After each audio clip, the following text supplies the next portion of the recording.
Welcome to September's edition of 4 and 4. My name is Kathy Halgren, and I'm the director of South St. Paul Public Library. This month's 4 titles transport us to lush, romantic Argentina, exotic Macau, England from bottom to top, and outstate New York with its forests and wolves.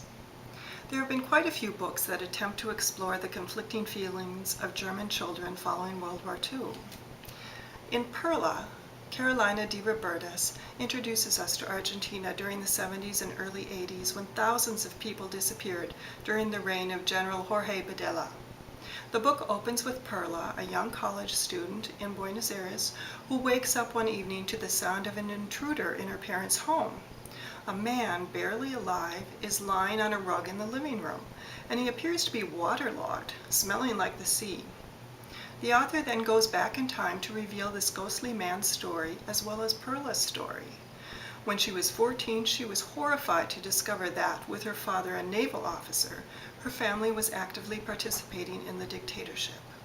As she began college, Perla met Gabriel, a young reporter sympathetic to the persecuted, and fell in love with him. But how do you reject the family who raised you and loves you when the world condemns them as evil? It can be a little graphic, but this tale sings for those deprived of voice 35 years ago. The Color of Tea by Hannah Tunnicliffe is about a woman gaining confidence in herself and making her dreams a reality. Grace Miller finds herself an anomaly in Macau. She's a tall, white, red-haired Amazon who's in a bit of a funk. She's followed her husband Pete around the globe as he starts up casinos, and at this point she would love to have a child, but can't. The book opens with Grace seeking out a fortune teller who ends her visit by revealing something to her translator, but the translator refuses to tell Grace what's being said, so you're hooked from the start. Throughout the book, Grace writes letters to her wild, free-spirited mother, who seems to be nothing like her daughter. Finally, Grace starts baking to snap out of her depression, and each chapter has, as part of its description, a type of macaron, or macaroon, that somehow describes Grace's feelings during that chapter.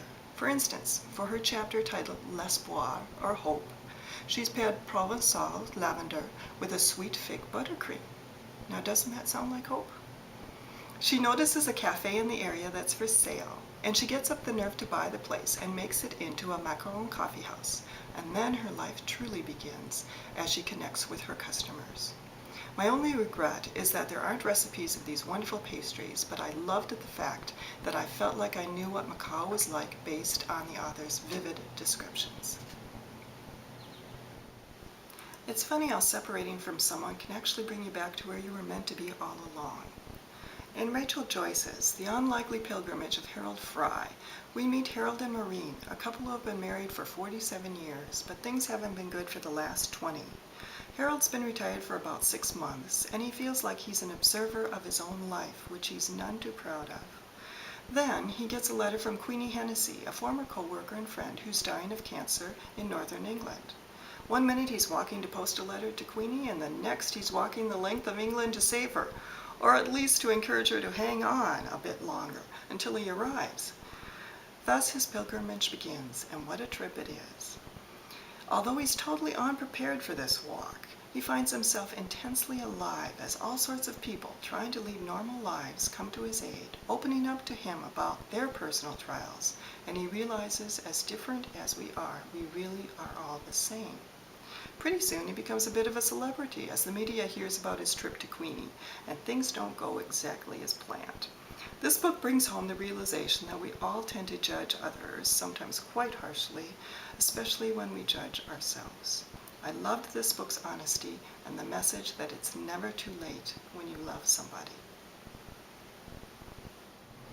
My final book, Carol Rifka Brunt's Tell the Wolves I'm Home, transports us back to the mid-80s and the imaginative world of 14-year-old misfit June. June's godfather is also her Uncle Finn, a young man with a rich old soul who's dying of AIDS as the book opens.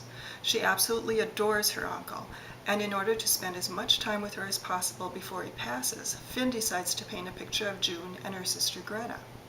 This painting is named Tell the Wolves I'm Home, but we don't know that until Finn's boyfriend Toby comes into the picture, posing as a postman, bringing a present from Finn to June. Through all of this emotional upheaval, June retreats to the woods behind her school to stay sane and to pretend she lives in a medieval forest, free from the troubles of this world. One of the things I loved about this book was that it reminded me of my childhood growing up with a lovely older sister who was a great pal until those awful teens hit. Brunt definitely gets it right when writing about female siblings, as well as the jealousy someone feels when she or he thinks they're the most important person in someone's life, only to find out there's someone else. And now I'm off to Prague to celebrate my birthday, so I'll see you in November with 4 more titles in 4 minutes.